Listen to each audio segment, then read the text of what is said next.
2020, Austrian women earned 18.9% less than men, the EU average being 13%. Let us elaborate this issue on an example with Maria. Maria almost earned 19% less than her colleague Frank, who is working in the same company and who pursues similar tasks to her. For every euro Frank earns, Maria only receives 81.10 cents.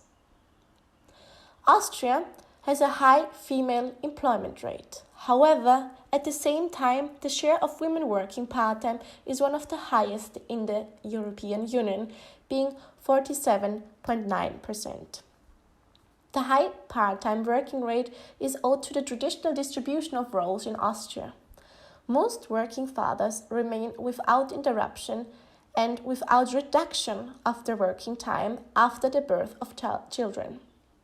According to statistics, only around 7% of men who have had childcare responsibilities had a break from work to provide for the children, compared to around 74% of women. 65% of families take care for the children by themselves in Austria.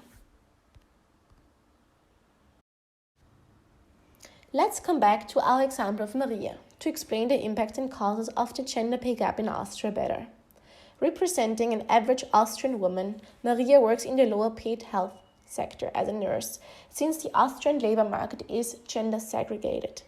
This means that women predominantly work in the lower paying jobs in the service industries, such as in the retail or health and social services. Maria started to work full-time at the age of 23 as a qualified general nurse in an Austrian hospital after having pursued a 3-year bachelor's degree for becoming a nurse. After her degree, she started to work full-time, which enabled her more or less the same career opportunities as her colleague Frank. After 7 years of hard work and happy relationship with her partner Alex, the couple gets married. A few months later, Maria becomes pregnant, which completely changes her opportunities on the labor market. She takes 2 years of maternity leave with her child, and her partner continues to work full-time. Maria's primary childcare obligation lowers her income and gives her different future career employment opportunities than her working colleague Frank, who never paused his career since also his wife stayed home for the first 2 years to take care of the children. After 2 years of maternity leave, Maria takes up her nursing job again, however only part-time in order to be there for her children. Now Maria is earning a lot less than her colleague Frank. Her decreased salary earned lowers her pension in the future and at the same time exposes her to a higher risk of poverty. This represents a very severe problem for her in the future. Also, Maria is now much more dependent on her husband, Alex, due to the decrease of her economic independence. Apart from that, there is another severe problem in Austria. It is the unequal distribution of paid and unpaid working time between men and women. Maria has to work on average 65 paid hours per week, 2 hours more than her husband Alex. Moreover, 25 hours of her work is unpaid. In comparison, Alex only works 16 unpaid hours per week. Also, Maria will never consider working in the leading position of the hospital, which perfectly represents the underrepresentation of Austrian women in leading positions. So now, what does the Austrian government do to decrease these inequalities posed on Maria and many other hardworking women in Austria?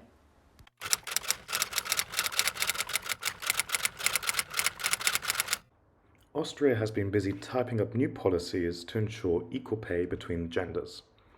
First came the woman quota in 1993. This outlined that at least 40% of people employed in the public sector must be female. This increased in 2012 to 50%. To try and create a larger impact, the Women in Leadership Position policy was introduced in 2018. This states that there must be at least 30% men and 30% women in supervisory boards, both of publicly traded companies and in companies with more than 1,000 employees. From 2019 to 2024, this quota should be increased to 40%. This 40% policy is optional for publicly traded companies. However, all state-owned companies must adhere to this rule. In 2010, the National Action Plan for Gender Equality was implemented, otherwise known as the NAP policy.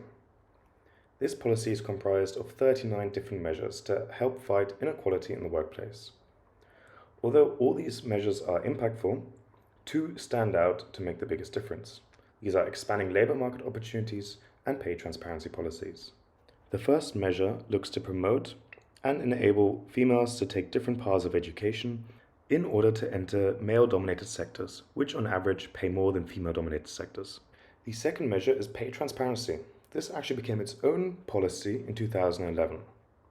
This policy states that firms have to release the pay of its employees internally.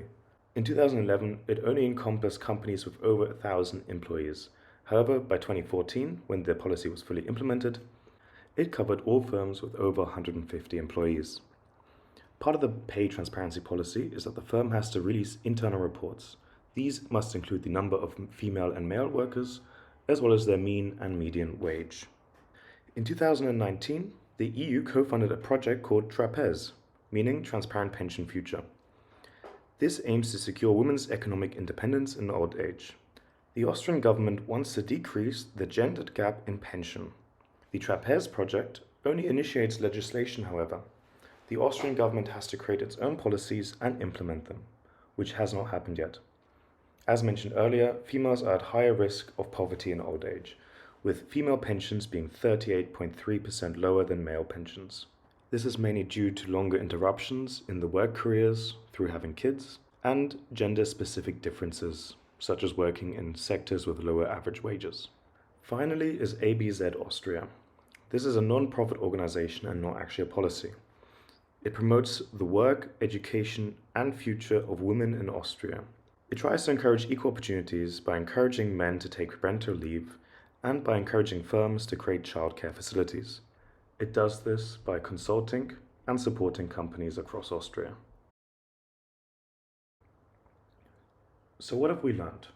First off, many policies have been introduced, the first of which more than 30 years ago. Austria has continued to implement new policies to combat the gender pay gap.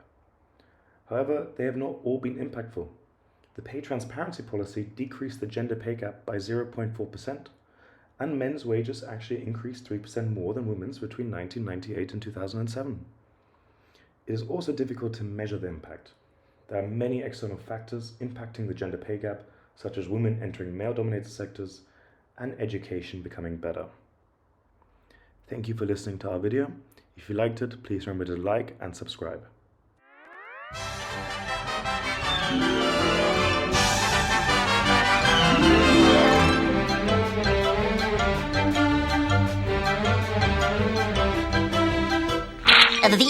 That's all, folks.